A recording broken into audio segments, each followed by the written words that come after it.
Angibingelele ngiphinde ngikwamukele kule channel umqale ngene ngakhohlwa cindezela lapha phansi kusubscribe uzothola-ke konke okwenzakalayo ezingenayo-ke manje. Umfana oneminyaka engu-17 ubudala ubulala amalungu omndeni wakhe ngesibhamu nangemfoloko.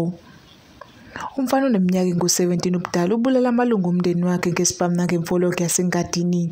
Lesi sigameko senzeke eFree State. Umfana kusolakala ukuthi wabulala umama wakhe, uyise ongamzali, stepfather, kanye nomfowabo oneminyaka emihlanu.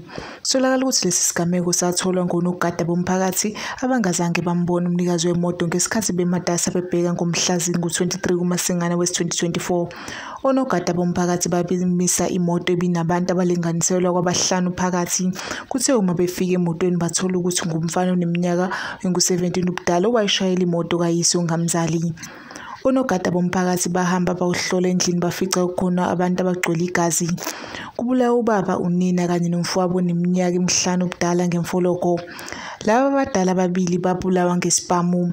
Omakhelwane bakhulume ngalesi sigameko bathi uyise ongamzali ubengumuntu olungile. Umfana omncane uboshwe nabasolwa abathathu ngecala lokubulala nelokuba nesibhamu. Kusolakala ukuthi lo mfana uke waboshelwa ukucekela phansi impahla kanti ugcinwe esikhungweni esivikelekile.